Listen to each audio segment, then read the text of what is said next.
mungkin roh-roh yang memang minta tolong, yang belum terlalu rela dalam kepergian mereka di musibah itu gitu. Mungkin entah mereka ada hal-hal yang di dunia yang mungkin mereka belum selesaikan. That's why mereka bilang minta tolong. Marilah kita karena mereka udah pergi, dan juga ini takdir dan ketetapan dari yang di atas, kita yang masih hidup ini ya sebagai manusia, kita doakan yang terbaik.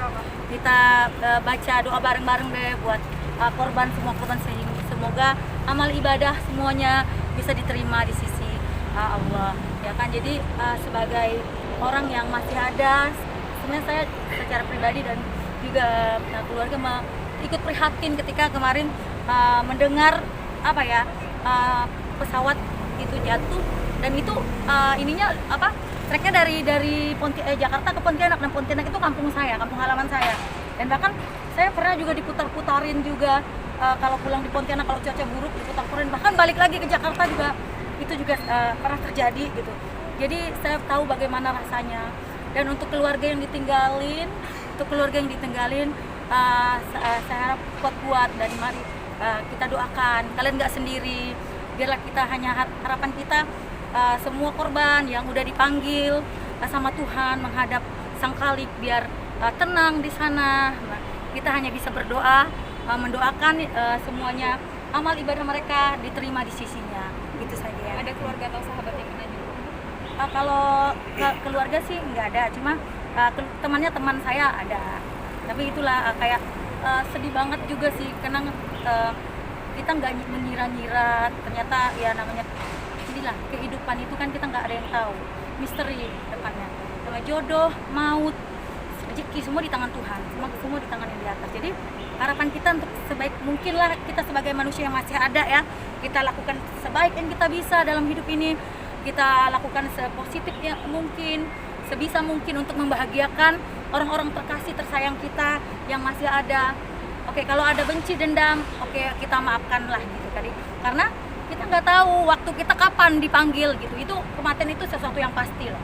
Jadi sebaik-baiknya kita ya tetap juga kita akan menghadap ke sana. Jadi harapan saya, kita yang masih ada, kita doakan semua, dan saling kalau ada di antara kita kles-kles atau ada dendam, ayo maafkan. Mari kita berbagi cinta, mencintai. Apalagi dalam kondisi Covid seperti ini benar-benar suatu pelajaran banget deh bagi kita.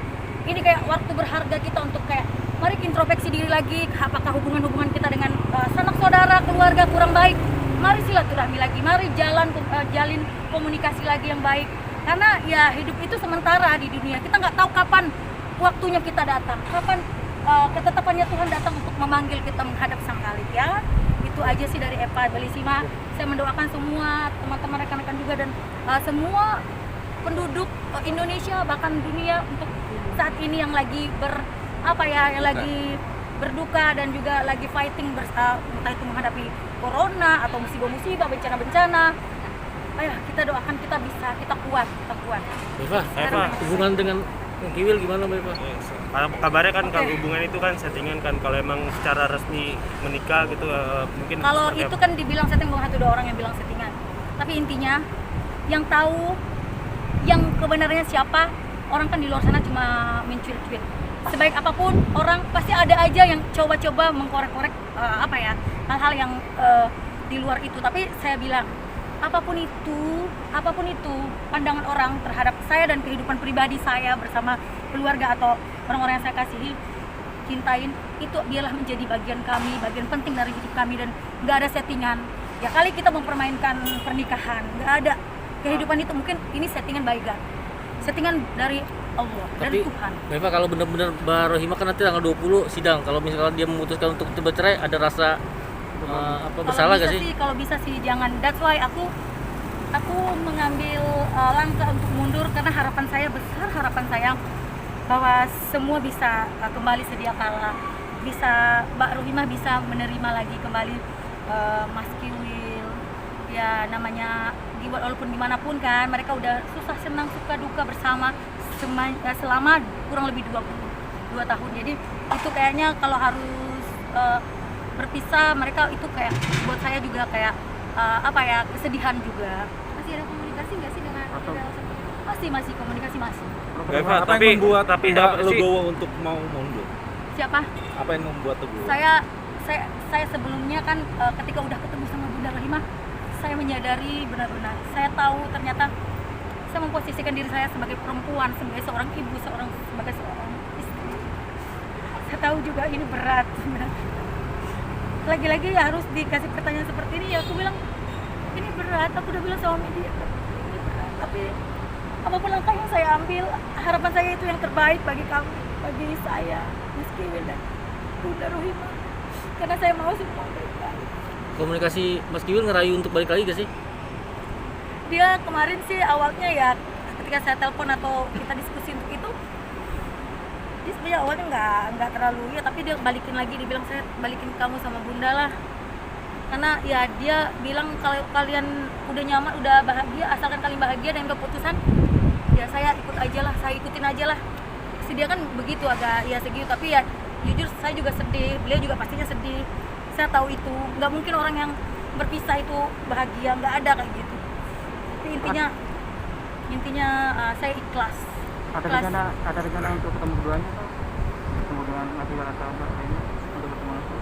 Ya pasti itu nanti next. Cuma kita lagi next time pastilah aku ingin semua baik-baik saja. Ada nggak ada hubungan saya lagi dengan Mas Kiwil, tentunya saya mau tetap berhubungan baik dengan beliau, karena walaupun gimana Mas Kiwil lelaki baik, lelaki yang saya kenal, yang pernah saya cintai. Ya saat ini juga kalau bilang sayang, kalau saya nggak akan ada di pernikahan kalau saya dibilang nggak apa main-main dengan beliau, tapi dia Oke, tahu. cukup ya. Tapi Kita Mbak Eva, yang ditunggu lagi. menyebabkan pernikahan mungkin selalu berjagung selain mungkin Mbak Eva mengalah itu apa sih, Mbak?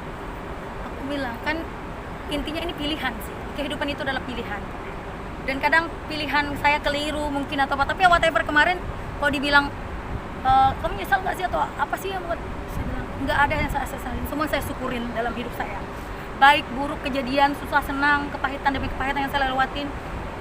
Saya yakin ketika Allah atau Tuhan kasih saya cobaan tidak melebihi kemampuan saya juga akan diberi kekuatan untuk melewati itu seperti yang udah. Jadi intinya saya mensyukurin semuanya. Kalau saya bilang kenapa Anda pilih mundur, saya punya hati, saya nggak mau hidup dibayang-bayangi rasa bersalah terhadap Bunda, dan saya juga perempuan, saya seorang ibu. Balik lagi saya tegaskan, saya mencoba memposisikan diri saya sebagai perempuan. Saya mencintai kaum saya mencintai wanita, saya mencintai dalam konotasi ya saya juga seorang wanita gitu loh. Jadi ketika juga Anda pasti memposisikan diri Anda, pasti Anda juga bisa tahu bagaimana rasanya. Sejak memilih mundur, Bunda Rohimah mungkin berterima kasih atau gimana? Ya untuk saat ini sih ya pasti adalah dia bersyukur ya, karena ya mungkin saya juga sebagai wanita juga akhirnya mengerti gitu, dan karena satu hal, Bunda Rohimah yang sekarang bukan Bunda Rohimah yang dulu lagi, dan saya menghargai itu, ya beliau pasti punya alasan juga, karena nggak harus sama terus kan, orang bisa berubah, banyak hal yang membuat orang bisa berubah, nggak harus kayak dulu sama Maggie bisa kok, sama Eva bisa nggak bisa, mungkin Eva bisa gitu, nggak gitu, nggak ada dalam hidup kita ini yang terjadi itu sia-sia atau kebetulan. Semua pasti ada hikmah di balik ini, semua ada tujuan dari yang di atas.